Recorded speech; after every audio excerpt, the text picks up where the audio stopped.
Hello, I'm Charlie Puth and you're watching Release Reactions, and I'm going to be reacting to some releases. This is Lewis Capaldi's Pointless. I have been meaning to listen to this song. I haven't heard it yet, so I will listen to it here.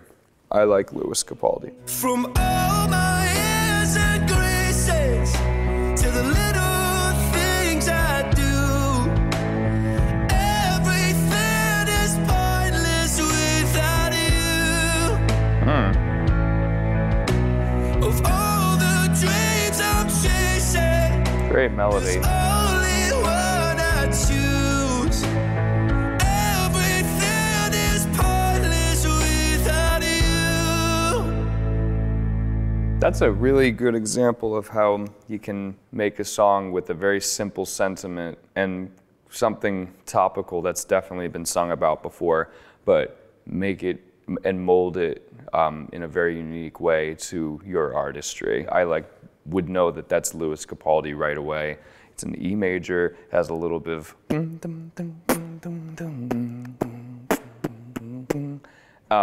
it's distinctly him, and I just like that. Sounds like a beautiful rocking of the boat. I also like that it's in a major happy key, like E, and has a really sad message to it. Kind of confuses the listener in like a brilliant way. I like that. The subject of love in my music, I try and take what's been sung and said millions and millions of times before and attempt to make it for the listener like they've never heard a song like that before. I think a good song can have one sentence and can spawn off 400 different meanings. So you like to say something familiar and also make the listener think about, oh, I never thought of it that way. This is called Mercury in Retrograde by Avril Lavigne. I'm a big Avril Lavigne fan. So now I will put my muffins on and listen.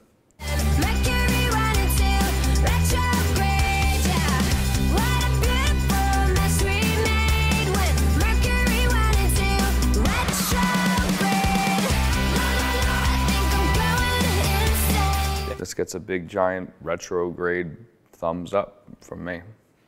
I'm a fan of the people that she worked with, too. Lauren Christy, who wrote with her songs like I'm With You, and you know, I'm standing on the bridge, I'm waiting in the dark, I thought that you'd be here by now. Such a good melody. I love Avril Lavigne. I'm With You, that's my favorite Avril Lavigne song. It's great to know that you can have such a long career. I mean, for me, seeing someone like Avril Lavigne, who I grew up listening to, the first song I heard from her was in 2002, and she's still making hits and albums, and I hope that I can be doing the same thing. I knew I wanted to be like Eminem, and I wanted to be a famous singer. So I would get all the teen magazines and just be like, one day maybe I'll have a song out and I'll have a song on the radio and be in one of these magazines. And look at me now. Kris Kross Amsterdam and Zoë Tauran. I'm sorry if I'm pronouncing that incorrectly. Adrenaline. These might be like the biggest artists in Amsterdam and I can't even pronounce their names correctly. Shame on me. Okay. Want jij geeft mij die high, adrenaline, geef mij een medicijn, wil meer van je love. Ja, sample. 1, 2, 3, oh en laat me weer vliegen. Ik wil niet dat wow, I haven't heard that song in a long time. Want jij geeft mij die high, adrenaline, geef mij een medicijn, ja, wil meer. Yeah, it's who sang that originally, that melody? Because every time we touch, I get this feeling, and every time I just remember being in 8th grade, listening to that and just on the dance floor alone. No one was dancing with me. And then I became a little bit better dancer. These are Amsterdam-based artists. DJ-singer collaboration. I like that a lot. I like the snare drum. It's very punchy. hits you in the face, even though it's like a very big ballad. Snares, pop. I don't really sample melodies too often. In fact, I don't think I've ever done that before, but I'm not opposed to it, especially when there's creative examples such as this. Speaking of sampling, you know what I really like is when the general public samples half-baked songs of mine. Like when I was making this album, I would come up with ideas and then just put them on the internet, and then DJs like maybe this and artists from around the world would put their take on a half-baked idea of mine, and it was worldly collaborative, which is pretty cool. So I definitely like sampling. I'm wondering why I've never actually officially put something out with a sample beforehand, but you never know. When I was on stage in France the other night, very good audience in France. Dutch people are very warm. Even when we were landing in here, it looks, it's winter time right now, and it kind of looks like Christmas and feels like Christmas. Everything is very sweet. Everyone's very tall, I've noticed, and everybody seems to like look out for each other, even if you don't know each other. It's very inclusive, and I guess that kind of goes for the music as well. The music sounds like everybody in Holland can listen to that. Even if you're not necessarily a fan of these artists, like you can relate to it in a way. So I love that about the Dutch. This is by Pnau, P-N-A-U, and Troye Sivan. You Know What I Need. Ooh, provocative. Man, I can't keep picking up each time you call. If everything I say just is down. You're all that I want. You're all that I need. And if it hurts me, I don't want it. Yeah, you know what's cool about that is that it had the hi-hat's like a little bit swung. So instead of it, it's like slightly to the right, ever so slightly. So it gives it a little bit of great swing. So you know what I mean? It's like, that's the A, and B is, it's slightly delayed and kind of, that's what made me do the whole like, it gives you a little stank face, is that what they call it? Just like a little bit of like a drag. It's nice.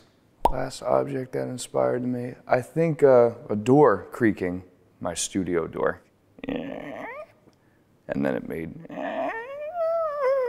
and then I made my song No More Drama, which is shameless promotion, the last song on my album. You have to watch the TikTok. I write songs in my head, and I don't worry about recording them right away. If it's good enough, I'll remember it anyway.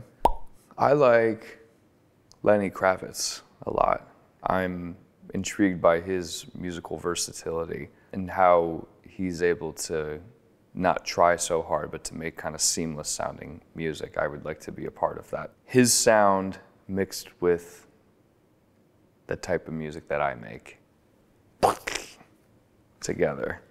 That's the sound of two musical putties. BTS Jungkook, Dreamers. I know Jungkook. I did a song with Jungkook and BTS technically. They are awesome, but I haven't heard this, so I'm gonna listen to this. Look who we are the dreamers. We make it happen, 'cause we can see it. Here's to the one that keep the passion, respect. A very worldly sounding song. It's very hard to write a song in C major and for it not to be cheesy. I'm thinking about the big plate of cheese that you gave me before this. It's very hard to write a song in C major, but I think that was for an event, something Olympics-like. I like that, and I like the choir that's in the background, and I like the tempo, and I like how that could potentially make people feel. I feel like that's a traveling song. It's very worldly sounding kind of thing. I really liked working with him a lot because he made my life easy. He sent back perfect vocals before the song was finished. He recorded in Korea, sent it over the internet to me, mixed it in Los Angeles, and then we filmed the video together in New York, and it was like this It was just a wonderful collaboration. We don't speak the same language, but we do speak the same language of music, so we were able to seamlessly communicate with music, which was pretty special. I mean, anybody who wants to work with me, I feel so lucky. I don't know, I'm Paul McCartney. My biggest dream is to inspire people to do what I'm doing, because that in turn will inspire me to work with them, and then the inspiration wheel of cheese keeps going. Get it? Because you gave me a big block of cheese before this. Because it was my birthday yesterday, and when it's your birthday in Amsterdam, you get a big block of cheese.